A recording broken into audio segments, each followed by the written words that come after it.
a Saturday night, I turned the TV on just to see what was going on. You've been gone a while, didn't hear from you. I just want to know if you're safe and sound, 'cause I want to know if you made it out or if you're caught up in the mess. So tell me, are you okay? 'Cause I don't wanna lose you. It ain't easy 'cause I know I'm better with you, but tell me, are you okay? 'Cause I don't wanna say goodbye. I don't know what I'll do. Welcome back to Healing Connection. I'm your host, Joy McBride, and today we're having a candid conversation about critical topics: mental health, addiction, and suicide. Yes, these topics can feel very heavy, but they are vital to discuss openly. This is something that's very important, not just for your own health, but for others around you. Now, joining me today is someone named Noah. He is a fellow veteran who shares courageously personal insights and experiences to help others. Now, if at any moment you feel overwhelmed, please call or text 988 Veterans can press 1. Everybody else, please stay on the line. Or if you want, you can email me at htfwmidwest@gmail.com. So let's begin. Mental health and emotional well-being. Noah, could you share how your understanding of mental health has evolved since your service? Hey, Joey, thanks for having me. Wow, it's been a journey. I would have to say that my real mental health journey started in 2011, but it has taken me last year or so to kind of be in a good space, be in a healthy space. So, with that said, you've got to put in the work. True. You're not going to just wake up tomorrow and have everything be sunshine and rainbows. So you got to put in the work. And, even still, I don't have every day as sunshine and rainbows, but they're more often than not. Good.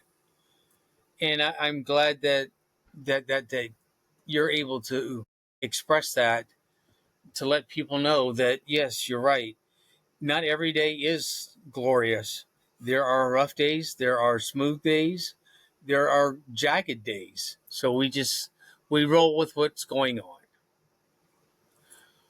What were some early signs indicating that you might need to seek support?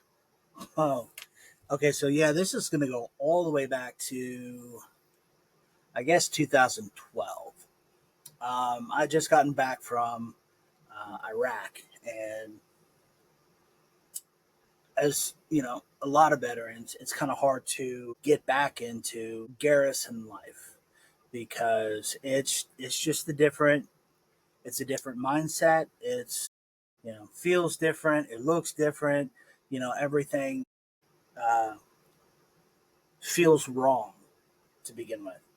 And I was an alcoholic, and so my drinking got exponentially worse because I didn't know what to do. This was all new, and I didn't know what to do. And so, where things got really, really bad is one night, man, I drank a lot, like a lot. And I took some pills because I wanted to just be done with it. I was tired of hurting. My body was hurting. My spirit was hurting. Everything was hurting. And so I just wanted to just to make it stop. So ended up in the hospital for 3 days, and then the Army sent me off to rehab for, it was about 28 days, something like that. And that's when they realized, yeah, you probably have PTSD. And so that was the moment that my mental health journey started. And that's when I started trying to get help. Wow. Okay. Well, you kind of touched a little bit on the next question. How did you approach seeking professional help? Were there barriers or stigma that you faced? You know, it's yes, it's difficult asking for help while you're in the military, because you don't want to be viewed as, like a sick call ranger, that's always going to the doctor for this or that. And so there's this stigma where you just kind of suck it up and just deal with it. And so I did that for the rest of my military career. Drinking did not get any better, just kept getting worse and worse.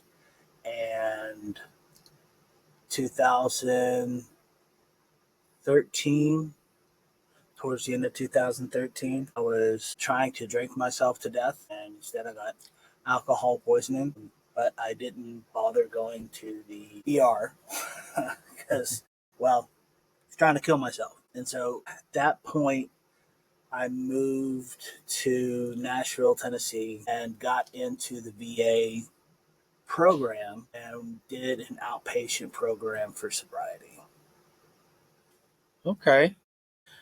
Well, you have definitely, excuse me, had an interesting walk in life. And if you are going through this, I want you to really pay attention and listen to the things that I may say or questions I may ask, and listen to Noah's answers to what he has been through, because I'm not saying that you are walking in the same shoes as him, but you're walking beside. And here you have somebody that understands what's going on, what they went through, what you might be going through, and something to help you out is something that's very courageous just by stepping up and saying something. What practical steps or tools have been most effective in maintaining your mental health? There's so much freedom on the other side of that question. It took me probably another almost 10 years to finally get fully sober. And I've been sober 7.5 years. And drinking, drug use, they really do cloud your mental illness. Um, I had a lot going on.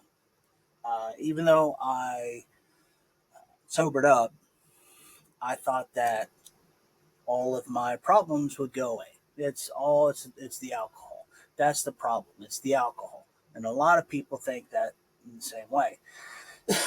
And so, um, once I got clean and sober, those mental problems didn't go away. They stuck around, and they got worse because I didn't know how to deal with them because I was drinking in order to cope with what was going on.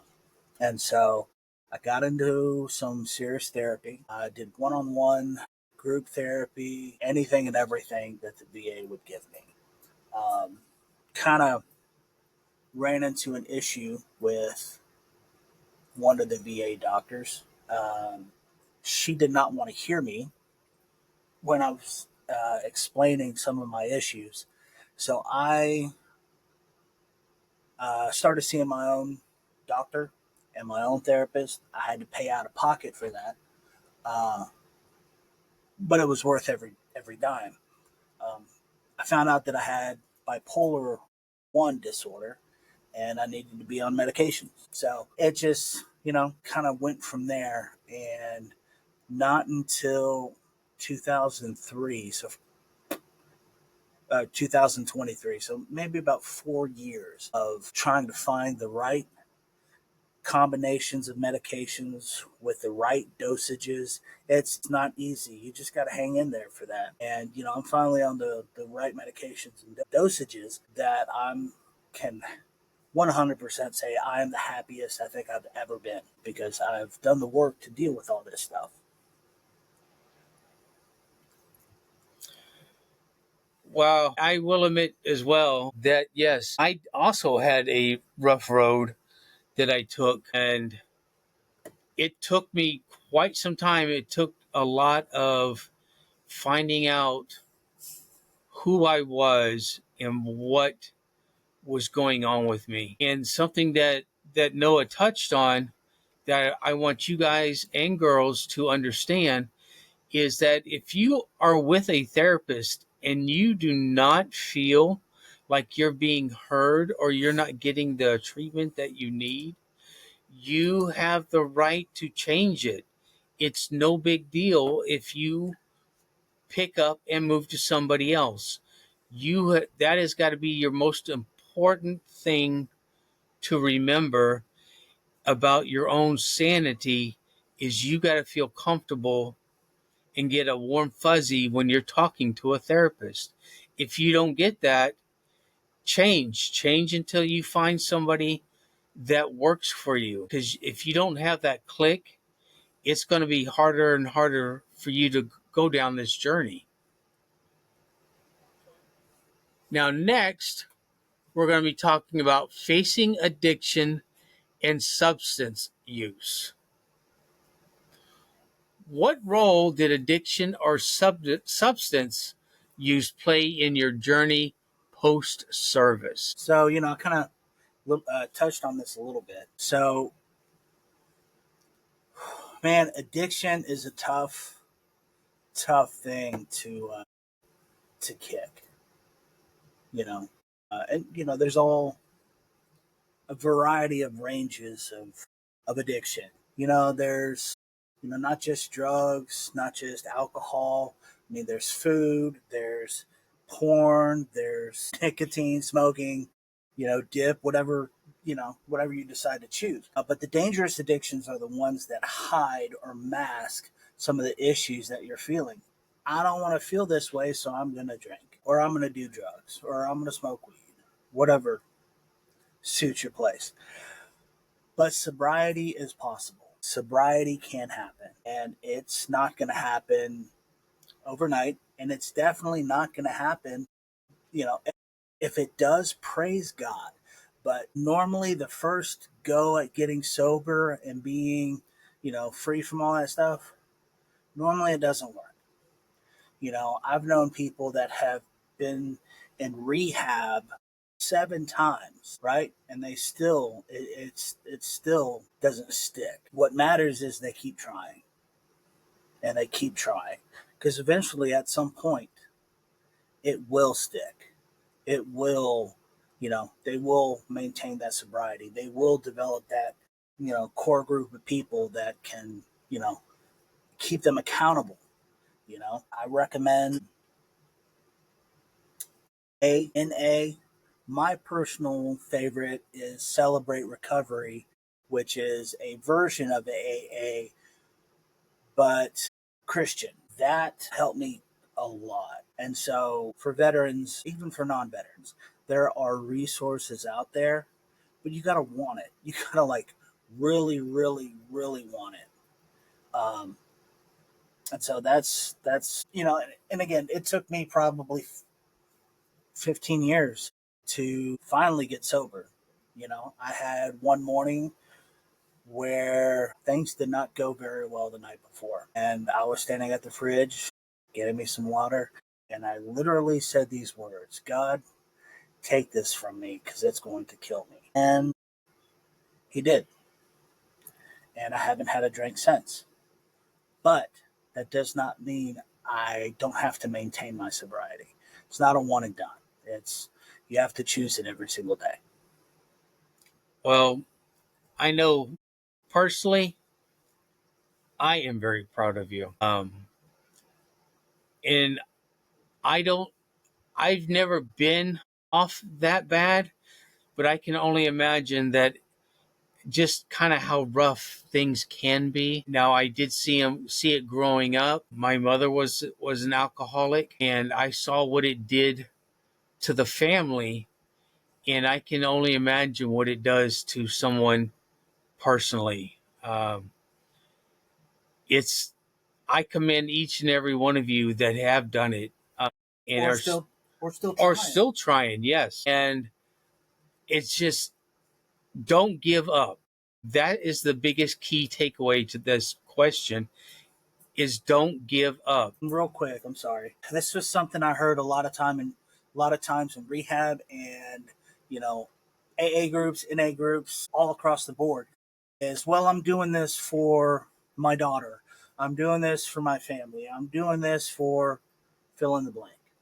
You have to do it for you because at the end of the day, you want to be the kind of person that you're okay hanging out with by yourself. Because if you're not that person, nobody's going to really want to hang out with you all the time. So you Exactly. have to love yourself enough to do it for you. That is so true, so very true. So, what do you think were the key turning points that led you to recognizing that you needed help? But definitely my suicide attempts. I kept saying, I'm fine, I'm fine, I'm fine. The world was burning around me, and I'm like, I'm fine, I'm fine. But I just had this moment where I knew I couldn't continue doing this. I knew I couldn't continue to stay in my addiction because, it just keeps getting worse. And the bottom keeps getting further and further and further. A rock bottom has a basement. It has many basements. And the resources that helped were um, therapy from the VA. I did EMDR um, through the VA.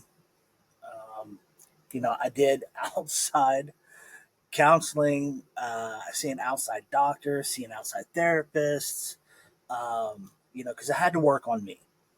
So the resources that I used the most were the ones where I was forced to deal with myself, um, both sober and not sober. So the resources are there for the VA, but if you're not happy with those resources, make a way to where you can get your own through the civilian sector because we all know the VA's hit or miss and you have to advocate for yourself and you've got to really want it. Okay. Now, what advice would you offer others who may be currently struggling silently with their addiction? There's a whole lot of cliches that I can say. Reach out to your battle buddy.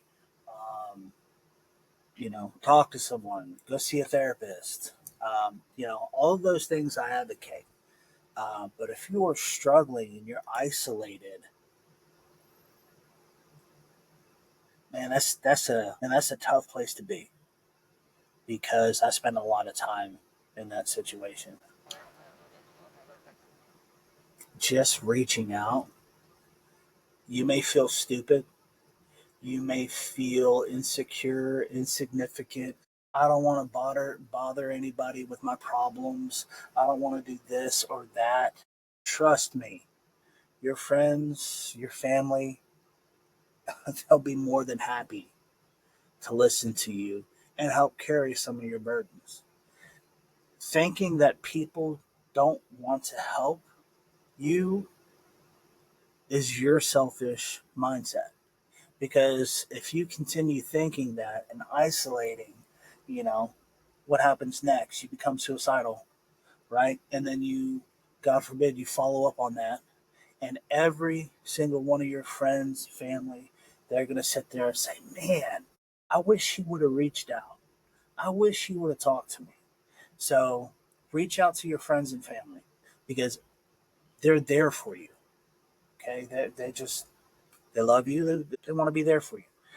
reach out to Joey, or if you want to reach out to me, reach out to Joey, and Joey can relay that information to me. Yes, that is very true. And if you want to reach out to me, like I said in the beginning, my email is htfwmidwest@gmail.com. And you can either talk to me, or if you want to talk to Noah, I can make something like that happen, because we are all in this together. We are not just an army of one. And we all know that it took at least a squad to get things done. Well, that's what we can do here. And Healing Tools for Connection with Healing Tools for Warriors, that is what we do as well. We try to make you have a squad that you can rely on, that you can trust, and that you can believe in, that's going to have your back. Because that's something that you have got to know, that there are many people that will have your back, and don't feel afraid of reaching out at all. So our next segment that we're going to talk about is kind of it's a touchy one, but it's one that gets hidden a lot and never really talked about. But to me, I think this is one of the most important subjects that need to be discussed, especially for podcasts, or definitely for in therapy. But this is a very, very personal and touching topic, which is we're going to be discussing suicide prevention. Now, suicide can be difficult to talk about, but I would like to know, how important has honest dialogue been in your own journey? I had to know what my journey was. I've lost two friends to suicide in the last 4 years, Justin Arnold and Chris Tillman. I was a mentor to both through a vet court situation. And, they had been out of vet court for a few years. But from your calendar, Carrie counseling session at BA with Amy starts in 30 minutes. Suicide prevention is tough. Nobody's, really found a one and done sort of, situation for it. I didn't reach out the first time that I tried to commit suicide. I didn't reach out the second time when I tried to commit suicide. And in early 2023, I was back at that point. And I was suicidal. I had been somewhat suicidal for about 9 months to a year at this point. And there were some things that the VA just kind of screwed me out of. Had a full-blown panic attack. Was in the hospital for 3 days. And then I think 2 weeks later, I went to the ER and I checked myself in to go to the mental health ward, also known as Grippy Sock Jail. So I went there and talked with the doctor and said I wanted to change some of my bipolar medication. And he said, okay. Switched me over, which is something you might want to do monitored, because it's such a delicate process, switching over medications for somebody with bipolar. And so left I was there for about 2 weeks, got out, went about my day for about 2-3 more weeks, 4 weeks, and started getting that feeling again. And I checked myself back into Grippy Sock Jail. The doctors, this go round, this doctor I had was absolutely amazing. And we got the dosage on one of my medications. We got it right, like perfect. And ever since then, I have seen the world for what it was in a good way. I kind of blew blew up my life after that in order to create a life worth living. And, I mentioned it earlier. This is the happiest I've ever been in my entire life. But there's a lot of blood, sweat, and tears that came behind it. So I encourage anyone who is struggling to call the hotline or go into the ER and say, I'm not okay. They will take you up to their mental ward or put you in a 72-hour hold. But if you go up to Grippy Sock Jail, breathe, relax, take it as a time of rest because you need it because you've got a lot going on. So call somebody, check yourself in, you know, go see somebody, go see a friend, go see a family, go do something you love, go hunt, go fish, ding dong, ditch, whatever. Just do something instead of doing nothing. That is a lot of very good insight. And part of this next question is going to also be a copy and paste. But is there anything else you could share about your experience with suicidal thoughts or supporting someone else who struggled? Yeah. A lot of people that have dealt with suicidal ideations, um, they know. They know. Um, when I was suicidal, I felt like there was just this darkness that was just hugging me. I felt this intense pain as if my closest person on this earth had just died, but they didn't. They're right there sitting next to me or what have you. So the feeling is like an intense grief and pain and anguish and lonely and terrifying. But it doesn't have to stay that way. And that's what it felt like for me. That's what I experienced for some points, a year every day for a year almost. It's tough. Get it. You want the pain to end. I wanted the pain to end. But there's something on the other side of asking for help.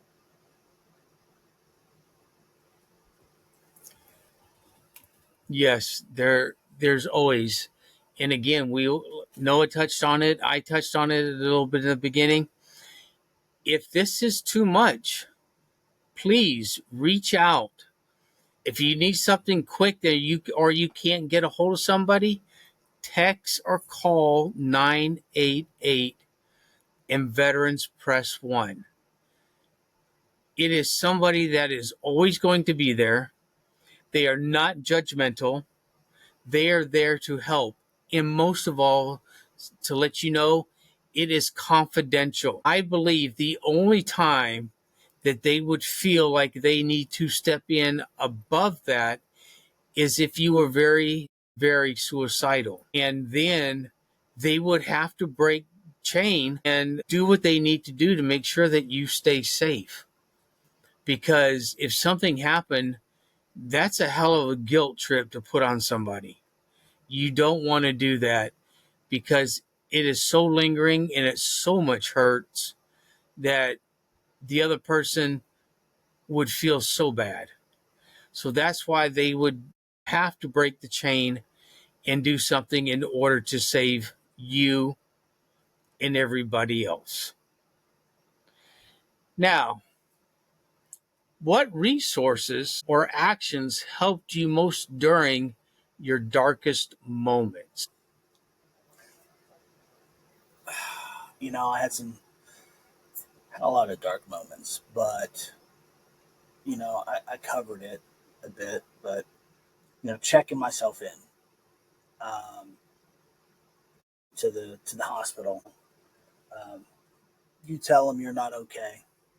I remember the first time I went in, and I sat there in the room waiting for a nurse or doctor, and the nurse comes in and she's like, "What can we do for you today?"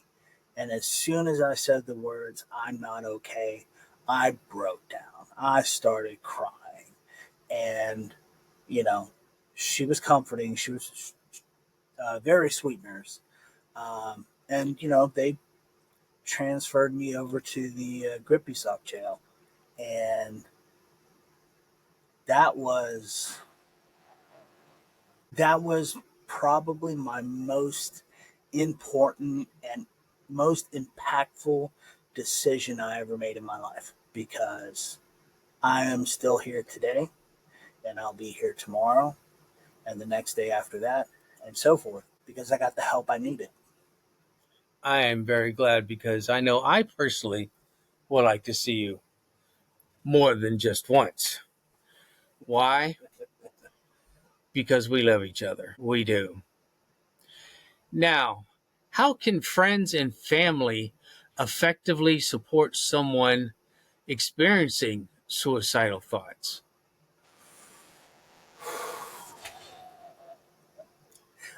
That's a tough one. It is because you don't know really, honestly, who to trust. Yeah, yeah, because you don't want to be. Look, I was embarrassed for several years that I attempted suicide. I was embarrassed for maybe about a month, because I went to the mental health ward twice in less than 2 months. Um, but I'm not now, because I don't care. This is my journey. These are the steps that got me here. However, what to say to a friend or a family member? Just look at them and tell them you're not okay. And if you cry, they'll cry with you. And if you're upset, they're going to be upset with you. But do it with a trusted family member, family friend that can, you know, you may feel embarrassed. Well, what about if you trust them not to say anything? Pick that person you trust that's not going to share this moment with anyone else, because it's a moment between you and that person. Yes, because another thing that I will share personally is that at one point when I did attempt, because I still have a 45 bullet with my name on it, and when my daughter that was going through my stuff found this, she automatically knew something was wrong with dad. And it was so embarrassing because she asked me, "Dad, what's this for?" I couldn't really tell her the truth, but I told her that I was very sorry and I didn't mean to embarrass you. And I got help from that. I looked at other people because I had a hard time trusting individuals. A lot of it is because of my military. You learn, the only people you learn to trust is your team. And if your team is gone, you've got no one to trust. And it does take time. And thankfully, that's something that Noah and I do have, that I know that I can call him and he knows that he can call me at any given. It doesn't matter what's going on, day, night, early morning, anytime. And I would like for you to find somebody like that. Yes, because we all do sit in dark places. And a lot of times, if we sit in the dark too long, negative will impact us. Negative will overrun us. And negative will bring up thoughts that, you know what? You're better off dead than you are alive. And you can't have those thoughts. They're real, but you need to do something to fix them. There is people out there that will help you. There are people out there that want to help you. So please reach out. Please find that person. Now, what's one hopeful message you would like to give somebody that's listening right now who feels isolated and hopeless? It's really nothing that needs to be elaborate about it. And cliche as it may be, but you are not the only person that feels isolated and hopeless. There are many people that are out there that feel that way. And, I encourage you to don't feel ashamed, but, just try to find some of those people. Just say, oh, you feel this way too? Oh my gosh, I feel this way. Do you feel like this? Oh my God, I totally feel like that. There's a lot of healing in that when you find somebody that's gone through it or go through it. Yes, there is. And, yes, you can say, well, you don't understand. You don't know what I'm going through. You've never been there. Well, I take the last one wrong because you know what? I have been there. You're right. I don't know what you're going through.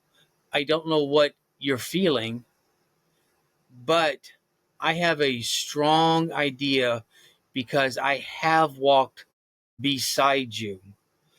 I do know some of the feelings that come with this, and I understand very, very much. So, in closing and reflection on today, what message or takeaway would you like most listeners to remember?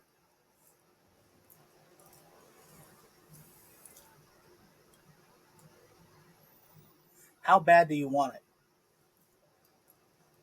How bad do you want to be sober? How bad do you want to feel like Your life's worth something? your life's worth something? How bad do you want to feel better? Only you can answer that. We've given you ideas and resources that you can kind of follow through with, but you're not alone.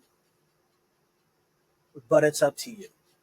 Nobody can make you do any of these things. You have to ask for help. You have to reach out. Because if not, things are not going to get better. Well, Noah, I want to say thank you for your honesty, your courage, and most of all, your invaluable insights.